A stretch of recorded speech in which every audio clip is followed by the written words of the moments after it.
एक ऐसा संगठन जिसके बारे में देश के प्रधानमंत्री आदरणीय नरेंद्र मोदी जी ने स्वतंत्रता दिवस पर लाल किले की प्राचीर से जो शब्द इस्तेमाल किए कि देश ही नहीं, दुनिया का सबसे बड़ा गैर सरकारी संगठन, एक ऐसा संगठन जिसका इतिहास समर्पण का इतिहास है, एक ऐसा संगठन जिसकी पहचान सेवा, समर्पण और अनुशासन है।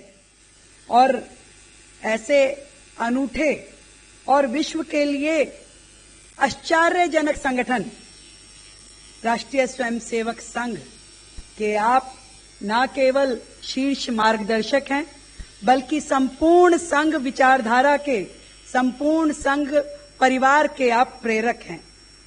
मैं आपकी उपस्थिति को बहुत बहुत प्रणाम करती हूं। मुझे लग रहा है कि इतनी बड़ी शख्सियत के लिए जो कार्यक्रम है, हॉल में तालियां बड़ा धीरे से बज रही है, जोरदार तालियां होनी चाहिए और थोड़ी देर तक बजती रहनी चाहिए, ताकि कार्यक्रम में जिस शख्सियत के लिए हम यहां बैठे हैं उन्हें स्मरण करते हुए ये ध्यान कर पाएं कि वो कितनी बड़ी हस्ती थे। और मैं सही बताऊं, मैं ये ध्यान कर रही थी कि आदरणीय रमेश प्रकाश जी कार्यकर्ता के नाते संगठन से जुड़ करके जैसे काम करते थे, कभी ना उन्होंने किसी पद की इच्छा रखी, ना कभी गले में माला डालने की भावना रही। नींव के पत्थर, जो मन्नू दीदी ने कहा कि नींव के पत्थर के जैसे वो हमेशा संगठन को आगे बढ़ाने के लिए काम करते थे। मेरा सौभाग्य है कि मुझे उनका सानिध्य मिला, उनके काम को मैंने देखा। मैं बहुत बड़ी तो नहीं थी कि उस चीजों को उस समय समझ पाती, पर मैं इतना जानती हूं आदरणीय जी कि आज जहां पर मैं हूं वहां पे उनके मार्गदर्शन ने मुझे बहुत आगे बढ़ाया। मैं आज उनकी पुण्य आत्मा को प्रणाम करती हूं। और जितना काम उन्होंने संघ के स्वयं सेवक के नाते किया, सदैव कार्यकर्ता निर्माण की उस प्रक्रिया को वो चलाते रहे। मेरे जैसे हजारों लाखों कार्यकर्ता उन्होंने संगठन में जोड़े और जोड़ करके देश और समाज की सेवा में समर्पित किए। आज उस पुण्य आत्मा को याद करते हुए ये जो शब्द इस पुस्तक के हैं, तन समर्पित मन समर्पित, सच में उनके जीवन का पूरा चरित्र इन्हीं 4 शब्दों में है कि तन समर्पित, मन समर्पित और यह जीवन समर्पित, चाहता हूं देश की धरती तुझे कुछ और भी दूं और भी दूं। एक यही नियम जीवन में उतार करके वो चलते चले गए और हमेशा हम सब के लिए प्रेरणा बनके उन्होंने काम किया। मुझे लगता है कि हमारे संगठन में जो कार्यकर्ता निर्माण की पद्धति है, उन्होंने उसे जितना आगे बढ़ाया, मैं जरूर आज इस मंच पे एक बात कहना चाहूंगी अपने सभी सम्मानित जन, यहां पे हर एक व्यक्ति मुझसे बहुत बहुत बहुत बड़ा है और मेरे जीवन में आप में से बहुत सारे मेरे वरिष्ठ जनों का बड़ा रोल प्ले रहा है। मैं एक बहुत ही साधारण परिवार की बेटी, जहां पे 4 बेटी और 1 बेटा। हम समझते हैं कि अगर एक वैश्य परिवार में 4 बेटी और 1 बेटा हो तो उनकी मानसिकता किस प्रकार की होती है।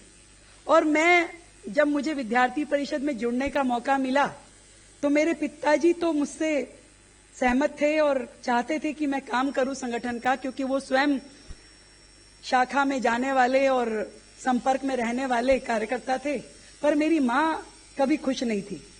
और आदरणीय राजकुमार भाटिया जी यहां बैठे हैं, और भी आदरणीय आलोक जी और आप सभी जिन्होंने मुझे इस क्षेत्र में काम करते हुए देखा, तो वो एक संगठन जिसके कारण से मैं यहां पहुंच पाई वो राष्ट्रीय स्वयंसेवक संघ ही है, क्योंकि मैंने उनकी अप्रोच लगाई कि अगर मेरी मां को समझाना है तो आप आइए, आपकी बात जरूर मेरी मां मानेगी।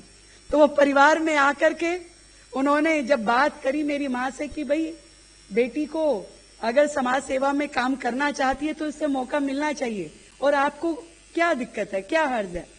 तो मैं यदि एक सीढ़ी भी चढ़ करके ऊपर समाज और संगठन से जुड़ पाई तो हमारे इस बड़े संगठन का उसमें बहुत बड़ा रोल है।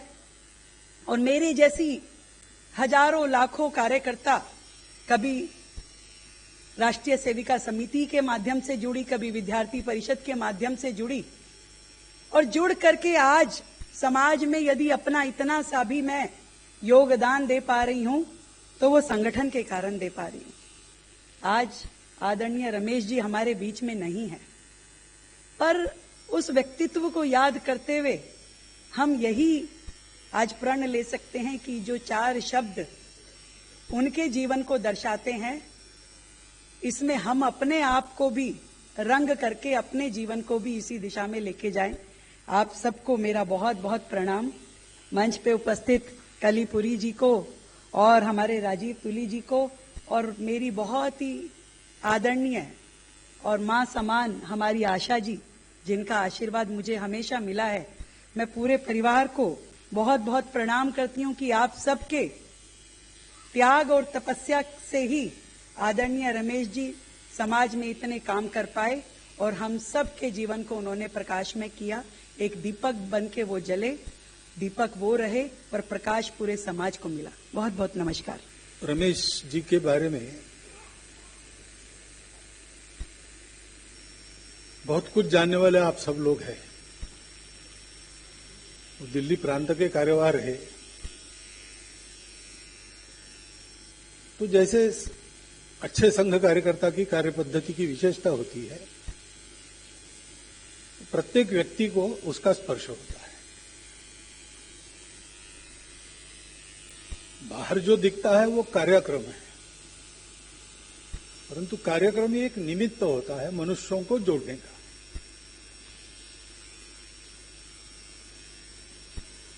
और इसलिए जो संघ का कार्यकर्ता छोटा बड़ा ठीक से काम करता है, वो उस कार्य क्षेत्र के सब लोगों के बारे में जानता है और सब लोग उसके बारे में जानते हैं। क्योंकि ये जो अनुबंध बनता है, संबंध बनता है, जिसके कारण बताया मोनी जी ने कि पूछने गए तो लोगों के आंसू निकले। ये संबंध बनता कैसे है और क्यों है? क्योंकि ये जो आदत लगाने की बात है, मनुष्य आदत से काम करता है, जानता होगा, करना चाहता भी होगा, लेकिन जैसी आदत है वैसा और वही करेगा। तो जानकर भी, समझकर भी, करना चाहकर भी प्रत्यक्ष आचरण में वो बात आने के लिए आदत चाहिए। और एक बार आदत बन गई तो बनी रही ऐसा नहीं होता, वो आदत बनाए रखनी पड़ती है। इसलिए वो कुछ रोज का व्यायाम करना पड़ता है, रोज की प्रैक्टिस करनी पड़ती है। वो अपनी संघ की शाखा है, लेकिन ये शाखा केवल उस 1 घंटे में होती है ऐसा नहीं है। जो दिखने वाला 1 घंटा है उसके पीछे 23 घंटे का संपर्क है। व्यक्तियों के जीवन को स्पर्श करना है, मन को स्पर्श करना है, उनका अपना बनना है, उनको अपना बनाना है। और इसलिए रमेश प्रकाश जी यहां भी यानी दिल्ली के लिए भी काम कर चुके हैं केवल, तो उनको जानने वाले यहां बहुत लोग हैं। और अभी जो पुस्तक प्रकाशित हुई है उस पुस्तक में भी उनके बारे में व्यवस्थित जानकारी है, विस्तार से जानकारी है। मेरा संबंध तो उतना नहीं आया, लेकिन आया। और संबंध कितने घंटों का है या कितने वर्षों का है, इससे ज्यादा वो कितना इंटेंस है, उत्कट है, ये बात महत्व की हुई। और मेरा अनुभव है कि बिल्कुल थोड़े समय में संबंधों की ये इंटेंसिटी उत्पन्न करने में रमेश प्रकाश जी बहुत माहिर थे। इसका अनुभव मैंने भी प्रत्यक्ष लिया है। वो एक सधे हुए पुराने कार्यकर्ता, हम संघ के पहले शारीरिक प्रमुख था, बाद में सरकार्यवाह बना, बाद में सरसंघ चालक बना, तो एक लेवल पर काम करने वाले हम भी कार्यकर्ता, उसी प्रोसेस से ऊपर आए हुए। तो ये संबंध बनाने में उनको भी समय नहीं लगा और हमको भी इस प्रक्रिया में सहायक होकर संबंधों के सूत्र को मजबूत करने में समय नहीं लगा।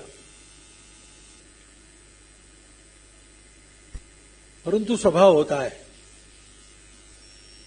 और वो स्वभाव अनुकूल है तो ये बात बहुत जल्दी बनती है, वैसे उनका स्वभाव था। पुस्तक का शीर्षक और पुस्तक पर वो चित्र है उनका, वो अगर हम देखते हैं तो और बातें कहने की जरूरत ही नहीं है, वो सूत्र रूप में सब आ गया। संघ अभी 100 साल पूरी कर रहा है, उसका इस कार्यक्रम में उल्लेख होना तो अनिवार्य था, लेकिन इतना लगातार काम चला, सब प्रकार की विपरीत परिस्थितियों में शुरू हुआ। कार्य सफल होने के लिए जो चाहिए वो कुछ भी नहीं था। कंप्यूटर में उस समय संघ का डाटा फीड करते, विचार मानने वाला कौन है, एक आदमी है, डॉक्टर हेडगेवार। काम करने के लिए कौन निकला है, एक आदमी निकला है, डॉक्टर हेडगेवार। उसके पास पैसा कितना है, कमाई कुछ नहीं है। उसके सपोर्ट में कौन है, कोई नहीं है। ये काम करने लायक है, ये काम हो सकता है, यही समझाने में समय चला जाता है। ऐसी स्थिति है, विचार की मान्यता नहीं, साधन भी नहीं है, प्रचार का साधन नहीं है। अंग्रेजों की सत्ता है, डॉक्टर हेडगेवार क्रांतिकारी भी है, इसलिए उनके पीछे सरकार भी लगी है।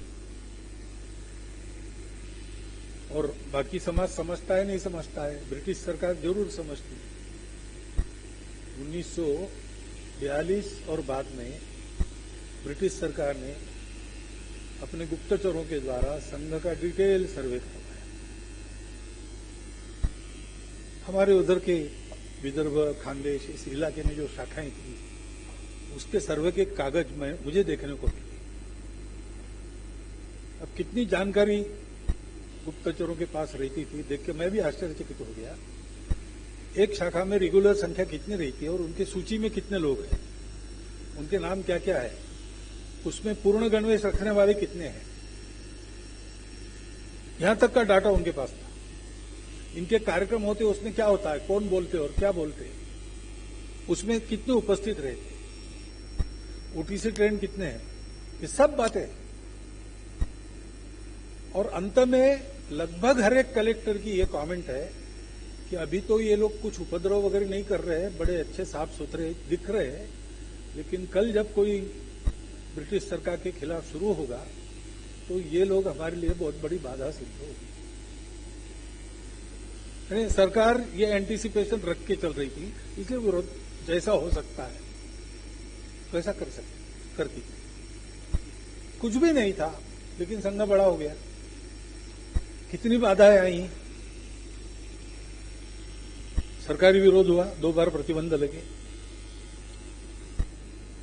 विरोधकों के क्रोध के चलते स्वयंसेवकों की हत्याएं तक हो गई। और काम ऐसा है कि इसमें इंसेंटिव कुछ नहीं है। संघ में मिलता क्या है, संघ में कुछ नहीं मिलता, जो आपके पास है वो भी चला जाता है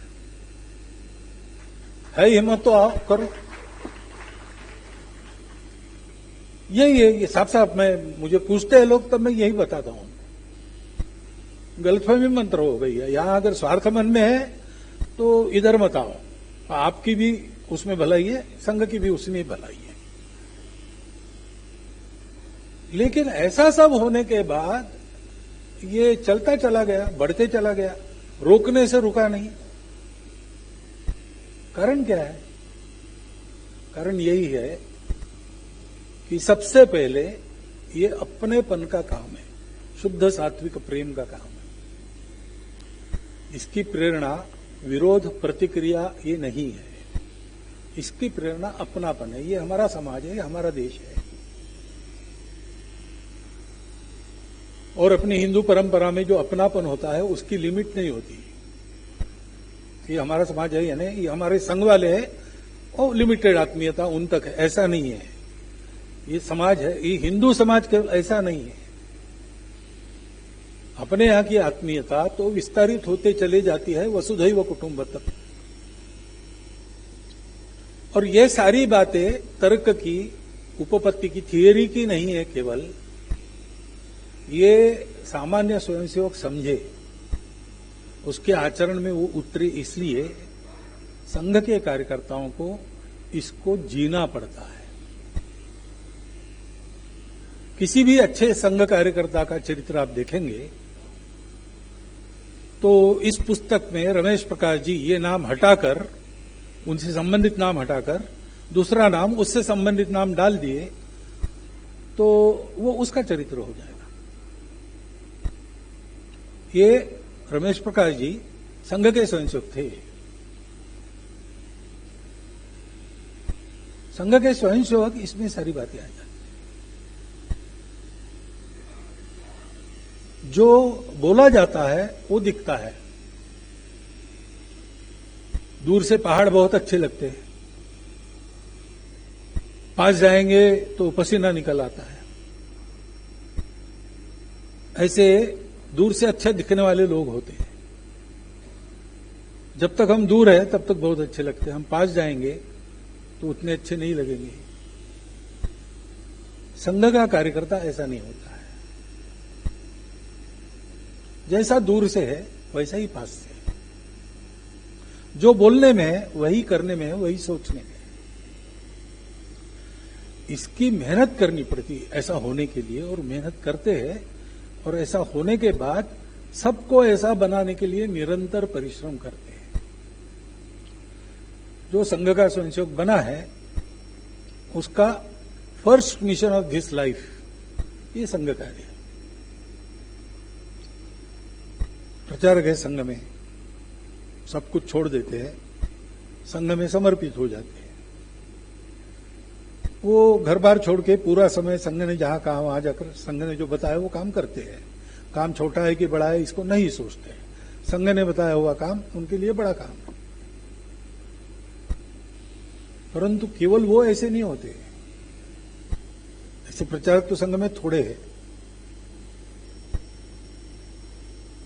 40 लाख में 50 लाख में 3,500 है। बाकी तो पूरा संघ कार्य गृहस्थों के भरोसे ही चलता है। वो भी ऐसे ही होते हैं। हर स्वयंसेवक मन में एक सपना रखता है, मैं प्रचारक जाऊंगा, सब कुछ छोड़ के इसमें लग जाऊंगा। लेकिन सब इसको कर नहीं सकते, घर के दायित्व होते हैं। हम आदर्श जीवन की बात करते हैं तो आदर्श जीवन में घर के दायित्वों को पूरा करना है। प्रचारक एक आपद धर्म है, स्पीड से काम बढ़ना है, इसलिए उनकी आवश्यकता है। लेकिन नॉर्मल क्या है? नॉर्मल भाई परिवार को संभाल के समाज का काम करो, समाज को योगदान करने वाला परिवार खड़ा करो। तो पूरा का पूरा समय नहीं निकल सकते, इसलिए उसी समर्पण के साथ अपनी अपनी घर गृहस्थी ठीक से चलाकर संघ का काम करने वाले गृहस्थ कार्यकर्ता है। और संघ में आजकल हम लोग दिखते हैं जो प्रचारक है, क्योंकि समय ज्यादा देना पड़ता है और ज्यादा समय घर बार वाला आदमी कितना भी प्रयास करे नहीं कर सकता, इसलिए हम लोग सामने दिखते हैं। लेकिन सारा संघ गृहस्थ कार्यकर्ता चलाते हैं, क्योंकि समाज का काम है। समाज का काम सन्यासी नहीं करता, समाज का काम गृहस्थ ही करता है। गृहस्थाश्रम सारे आश्रमों का आधार है। और इसलिए ऐसे कार्यकर्ता, ऐसे गृहस्थ कार्यकर्ता वो तरुणों के जीवन में प्रचारक निकलने की प्रेरणा उत्पन्न करते हैं। उनको देख के प्रचारक निकलते हैं। नागपुर में 1968 तक 1945-47 के बाद 68 तक कोई प्रचारक नहीं था। लेकिन नागपुर के जो ऐसे गृहस्थ कार्यकर्ता थे ऐसे ही थे। रमेश जी का नाम हटाकर ये नाम डाल दिया तो उनकी पुस्तक बन जाएगी, ऐसे ही थे। तो प्रतिवर्ष नियमित 3-4-5 तरुण प्रचारक निकलते थे। दूर दूर के प्रांतों में जाते थे, कठिन परिस्थितियों में काम करते थे। अधिकांश उसमें से जीवन भर प्रचारक रहे, कुछ आज भी है, कुछ चले गए। वापस आने वालों का परसेंटेज बहुत थोड़ा है। जो आए घर की आवश्यकता के लिए आना पड़ा। ये प्रेरणा कैसे मिलती है? ये प्रेरणा एक तो जीवन होता है वैसा। दूसरी बात है कि ये जीवन लोगों को अपने आप्त का जीवन लगता है। ये जो संक्रमण है उत्कटता का, इच्छा का, संस्कारों का, उसके लिए उदाहरण तो मिलेंगे, लेकिन उदाहरण निकट वाला चाहिए। अंग्रेजी में एक वाक्य मैंने पढ़ा कि the ideals are like stars which we can never reach. We can plot our chart according to that. आदर्श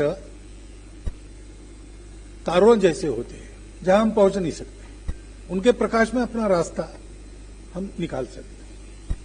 ऐसे आदर्श बहुत है अपने समाज में। तो हमारा सौभाग्य है, हर परिस्थिति में ये परंपरा चल रही है, अभी भी है, आज भी है।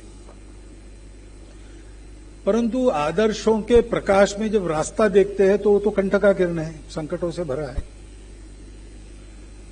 इसलिए व्यक्ति सोचता है कि भाई आदर्श तो है, बहुत अच्छा है, वैसे ही होना चाहिए, लेकिन ये काम हम नहीं कर सकते, इतना कांटों भरा रास्ता हम नहीं चल सकते। ये तो उन्हीं का काम है। इसलिए उनके उत्सव करते हैं, जयंती, पुण्यतिथि, पूजा सब करते, जय जयकार करते हैं। लेकिन उनके जैसा हम न बने, हमारे घर में उनके जैसा कोई पैदा न हो। नहीं तो अब शिवाजी महाराज ने इतना सारा किया, सब लोग मानते हैं, अच्छा ही मानते हैं, लेकिन उनके घर का क्या हुआ? पितृसुख, मातृसुख कुछ भी नहीं मिला। तो सामान्य आदमी साहस नहीं करता। उसको उस रास्ते पर चलाने के लिए उसको बिल्कुल अपना, अपने जैसा लगने वाला, 2 कदम आगे चलने वाला कोई चाहिए जो हाथ पकड़ के ले जाए। तो फिर वो हिम्मत करता है। साथी है तो हिम्मत होती है। भरोसे का साथी है तो उसका कहा मानते ही है लोग। और दिख रहा है कि जो वो हमको कर रहा है वो स्वयं कर रहा है, तो फिर लोग उस पर विश्वास रख के चलते हैं, उसके पीछे पीछे जाते हैं। अभी आपने परिवर्तन की बात कही। ये परिवर्तन लोगों में जाएगा, कैसे जाएगा, क्या है हम बताते रहेंगे, केवल उतना नहीं करेंगे। पहले ये स्वयंसेवकों के जीवन में आएगा, लोगों को दिखेगा। दिखाने के लिए नहीं करेंगे, जीवन में होगा इसलिए दिखेगा। और दोस्ती करके उसमें फिर वो बताएंगे। तो बातें तो अच्छी है, सब जगह अपील होती है, सबको स्वीकार्य है, करना चाहते हैं, लेकिन कैसे करते हैं उदाहरण मिलेगा तो करेंगे। समाज परिवर्तन की यही विधि रहती है। ज्ञान से परिवर्तन नहीं होता है। कर्म में परिवर्तन आना है तो मन बदलना चाहिए। और मन तब बदलता है जब कोई आप्त है उसका मन देखते हैं, उसका वचन देखते हैं, उसका कर्म देखते हैं। उसमें जो वाणी में है वही कृति में है, दिखता है, वो अच्छा है और ये हमारे है, बस थोड़े से आगे है, ये कर सकते तो हम भी कर सकते हैं। ये अब मैं इतना बड़ा वर्णन कर रहा हूं, लेकिन 100 साल हमारे कार्यकर्ताओं ने ये प्रत्यक्ष किया है। उन्होंने करके दिखाया है, इसलिए आज मैं यहां सीना ठोक के ये बोल सकता हूं। नहीं तो परिस्थिति जब देखते हम लोग तो निराश हो जाते। परिस्थिति गंभीर तो है ही, लेकिन परिस्थिति को देखा ही नहीं उन्होंने। परिस्थिति का कहां विचार किया? उन्होंने ये तय किया कि मुझे ये जन्म मिला है, इस जन्म में कौन सा काम करना है। अब वो काम करना है या नहीं करना है, नो कंडीशंस। ये होगा तो करूंगा, ये मिलेगा तो करूंगा, ऐसा ठीक रहेगा तो कुछ नहीं, ये करना है, हर परिस्थिति में करना है। पैर फ्रैक्चर हो गया, सरसंघ चालक जी के साथ प्रवास करना था, करना तय था, तो साथ हो लिए। वो फ्रैक्चर्ड पैर लेके 3 दिन प्रवास करते थे। प्रवास समाप्त होने के बाद डॉक्टर को दिखाया तो टूटा हुआ हड्डी का टुकड़ा दूसरी हड्डी के टुकड़े पर चढ़ गया था, लेकिन किसी को पता नहीं चला कि ऐसा हुआ है, क्योंकि ये करना है, ये तय है। रमेश प्रकाश जी के उस पुस्तक में है कहानी। ऐसी कितनी बातें बता सकते हैं। सारा उसमें स्वयंसेवक ये सोचता है, ये जन्म मिला है, किस लिए मिला है? त्वदीयाय कार्याय बद्धा खटियम पतत्वेश कायो नमस्ते नमस्ते। तुम्हारे ही काम में ये खर्चा होना चाहिए, मातृभूमि को कहते हैं। ये ईश्वरीय कार्य है, ये अपना जीवन कार्य है। जीवन में बाकी भी सारी बातें हैं, उसको संभालते हुए इसको करना ही है। और इसलिए कई बार ये प्रश्न आता है जो आपने उठाया, महिलाओं को जयपुर में मुझे पूछा गया संघ में कितनी महिला है। मैंने कहा कि कम से कम हमारे जितने स्वयंसेवक है उतनी महिलाएं पक्की है संघ में,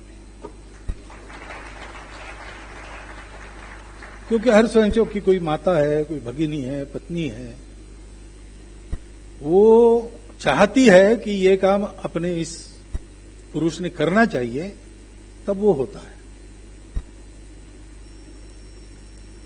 शाखाओं में नहीं दिखेगी, क्योंकि यहां शांता जी बैठी है, तो 1933 में ना अपना काम शुरू हुआ, 36 तब ये तय हुआ कि महिलाओं में ये जो दिखने वाला संघ का काम है, उनके अधिकारी वगैरह है, वो सब पुरुष है, वो क्योंकि उसमें पुरुष ही है। लेकिन महिलाओं के लिए ऐसे ही अधिकारियों के साथ राष्ट्र सेविका समिति काम चलाती है। और हमारा ये तय है कि हमने पैरेलल जाना है, एक दूसरे के फील्ड में एनक्रोचमेंट नहीं करना है, और हमेशा एक दूसरे को मदद करनी है, और वो चल रहा है। तो समिति के पास भी 43 प्रचारिकाएं हैं, अब उनका भी काम बढ़ रहा है अच्छी तरह से।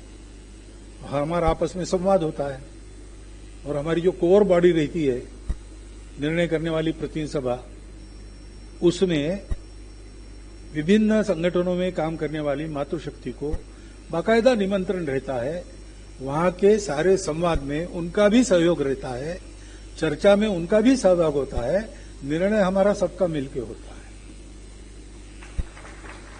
और हम इसकी विशेष चिंता करते हैं कि महिलाओं के संबंधित कोई मैटर हो, जैसे वृंदावन की हमारी प्रतिनिधि सभा में हमने महिलाओं के बारे में एक प्रस्ताव पारित किया,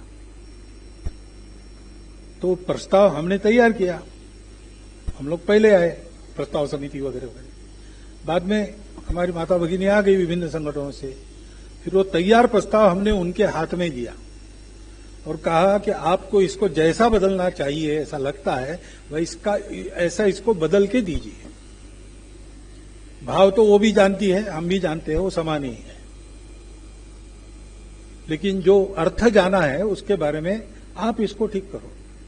उन्होंने जो किया हुआ था उसमें हमने आगे सुधार नहीं किया, वैसा का वैसा हमने उसको पारित किया, क्योंकि पूरे समाज को संगठित करना है तो 50% बाहर तो नहीं रख सकते। लेकिन उसकी एक प्रोसेस होती है, जैसे बिहार में होगी वैसे महाराष्ट्र में नहीं होगी, और जैसे गुजरात में होगी वैसे दिल्ली में नहीं होगी। अलग अलग परिवेश है, अलग अलग वातावरण है, तो कैसा कितना कहां पर। अब यह है कि संघ के कार्य विभागों के जो इम्प्लीमेंटेशन ग्रुप्स होते हैं उसमें महिलाएं आ गई है, बड़े धीरे धीरे। और कभी अगर समिति ने कह दिया कि आप भी करो तो हम भी करेंगे, लेकिन जब तक वो कर रहे और उनको ही करना है तब तक उनकी पूरी मदद हम करेंगे। और बाकी सब काम समाज के हित के संघ के बाहर जो हम करते हैं उसमें महिला पुरुष मिलकर ही काम करते हैं, और कोर ग्रुप में पदाधिकारी भी रहते हैं।